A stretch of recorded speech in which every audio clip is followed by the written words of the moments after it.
It's been a few months since the release of Denis Villeneuve's Dune Part 2, and throughout multiple videos, I've talked briefly about the way the movie ended and what it could mean for the next film in Dune Messiah. However, one thing I haven't discussed is the comments made by director Denis Villeneuve on his changes to the ending, and specifically why Chani left Paul's side. He spoke very briefly on it, but his comments do make sense in terms of what he was aiming to accomplish with the film, how that links to Frank Herbert's original intentions for his science fiction book, and why it transitions us smoothly into the next project. So in this video, I'm going to be discussing the director's comments on Dune Part 2's ending, and how it could suggest what we are going to see in Dune Messiah. There will be spoilers from the end of Dune Part 2 and the Dune Messiah book, so I would recommend not watching this video if you are someone who hasn't fully read Frank Herbert's novels. Before I get into it though, if you want to keep up to date on any of my content surrounding the Dune films, the Dune Prophecy TV show,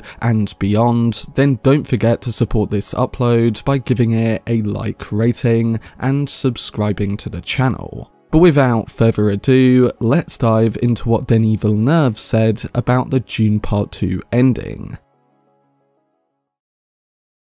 So it's no secret that when a book is adapted for the big screen, some creative liberties are taken to capture the essence of the source material and make it work in a different medium. This is particularly true for Frank Herbert's intricate sci-fi masterpiece Dune, and it comes as no surprise that director Denis Villeneuve chose to make a few alterations to the second installment of his epic retelling. In interviews, Villeneuve has revealed that these changes were carefully crafted to honour Herbert's original intentions and bring his vision to life in a more comprehensive manner. He said, "It's a true adaptation in the sense that it's like my take on the book, and there are strong decisions that were made in order to bring this adaptation to the screen. These decisions have been made in order to be faithful to Frank Herbert. So in some strange way, my goal was to be faithful to Herbert and less to the book, more to Frank's vision itself." Some of these changes were big, like with the removal of the 2-year time jump, which consequently removed the birth and death of Paul and Chani's child in the later parts of the book. Another was the birth of Elia Atreides, but as seen in Part 2, they were still able to maintain the weirdness and power of that character in the way they adapted it. And others involved the removal of characters who had a larger role at the end, like with Thufir Hawat and Count Fenring. Denis and his team have said that making these changes was hard as they'd filmed scenes with these removed characters and liked the individual moments they'd captured. But again, for the betterment of the entire film, they kept a focus on Paul's transformation throughout. The choices that Denis and his co-writer Jon Spaihts made during the ending were, for some who had read Frank Herbert's book, quite controversial. The ending itself is not definitive, with the characters teetering on the brink of a holy war after the fall of Emperor Shaddam IV, Baron Harkonnen, and his vicious nephew Thade Rotha. In Part 2, Paul surprises everyone by announcing his intention to marry Princess Irulan, causing a stir amongst those present, especially Chani. Despite this though, Paul reassures Chani that his love for her remains unwavering, emphasizing that the marriage is purely strategic. Villeneuve shared in an interview with Empire the rationale behind this central change, expressing his belief that it's much more romantic. He said, "It's much more emotional, we can relate to that. He has to make a political move and it's a feudal world, so to get power he will take Irulan's hand, but the way he expresses it in the film is much more romantic. I think from Chani's perspective, she is destroyed by the fact that Paul is going towards Irulan, but much more by the fact that he becomes a colonizing figure, something he said to her he would never do." The change to Chani as described by Denis is one that puzzled a lot of book readers around the release of the film, questioning their memory of her character from the book. The book portrays her as deeply committed to Paul, supporting his journey as the Chosen One and his engagement to Princess Irulan. The film surprised audiences with her profound distress over his transformation. Now, as a whole, I thought it was a pretty good change, even though I did have a few issues with how it was executed. It allowed Chani to become a more interesting character in her opposing views to Paul, and in turn, it allowed Villeneuve to make Paul the character that Herbert intended his audience to challenge. challenge. Herbert's focus with his original book was on challenging the growing stature of a charismatic leader. He was disappointed that readers didn't catch on to that, and this is why he wrote Dune Messiah. Now, I will say that after re-watching Part 2, I do think that the movie could have invested us a bit more in Paul and Chani's love story, and that the shared acting from Timothée Chalamet and Zendaya could have stood out more in these moments. Individually, they are brilliant, and they provided some of my favourite performances on film in recent years. But I do think their romance and shared screen time could have been a factor that was as strong as other areas of the film. Again though, while I had these smaller issues, the decision to make Chani the sole individual amongst Paul who is deeply affected by his transformation is quite effective. It adds layers to Chani's character, making her more complex and intriguing. Moreover, it provides the audience with a perspective other than that of the antagonists, allowing them to view Paul as a potential tyrant rather than a hero.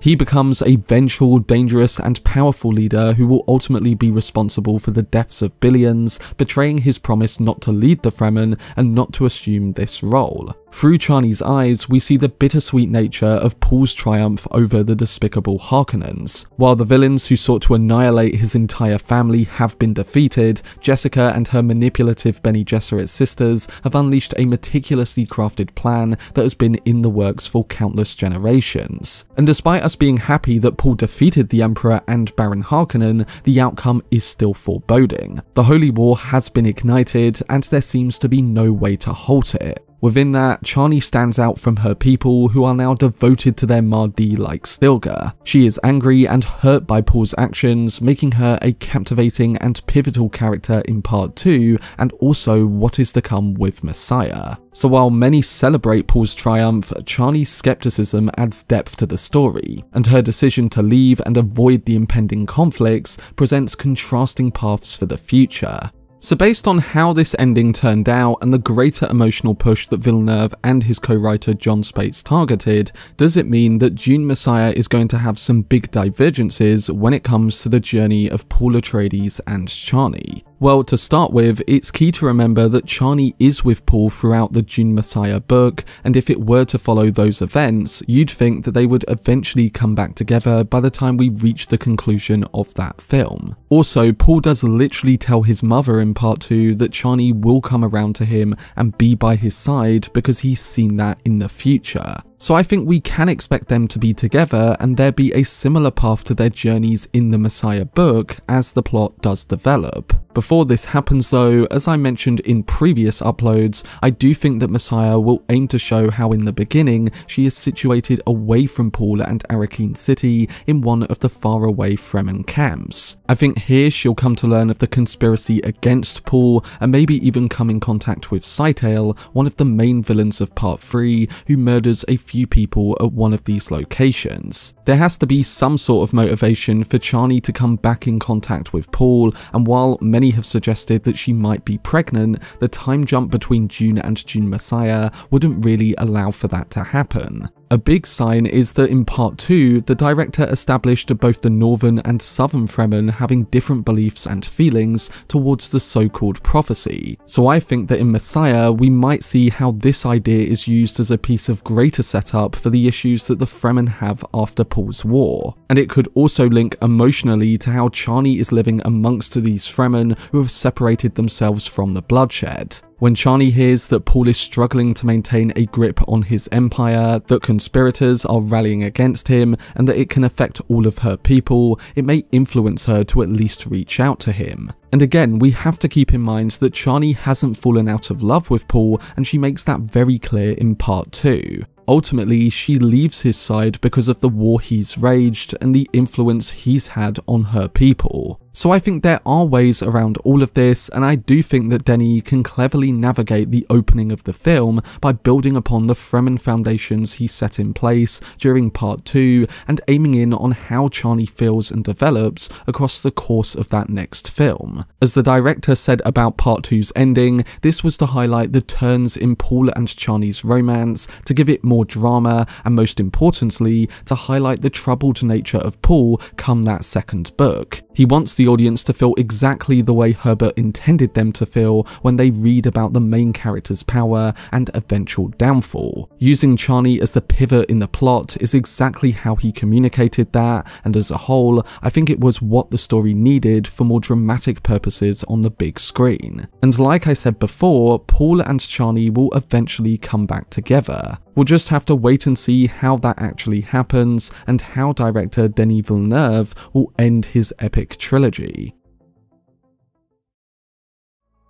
But that was my video discussing the comments of Denis Villeneuve towards Dune Part 2's ending and what it could mean for Dune Messiah. We'll have to see how the director approaches his final Dune film, but thinking about some of the iconic moments, characters and plot points, I think he can make a brilliant conclusion to his adaptation. It'll definitely be a hard task, but like with Part 1 and 2, he proved it can be done, adapting a novel known as once being unfilmable into a sci-fi classic. I'm interested to see how he'll approach Paul and Chani, whether they'll already be back together after Messiah's early time jump, or whether it will take a good majority of the next film for that to happen. And it will also be fascinating to see if he accurately adapts many of the other big moments from the novel too, like the Stoneburner scene or major character deaths. Like with his other films, I'm sure any alteration will enhance the big screen adaptation of the story and be done in a way that still captures the heart and soul of Herbert's work. At the end of the day, we've always got the books, and sometimes changes need to be made so that the book material can work theatrically. But let me know down below in the comment section what you think about the director's comments on Part 2's ending,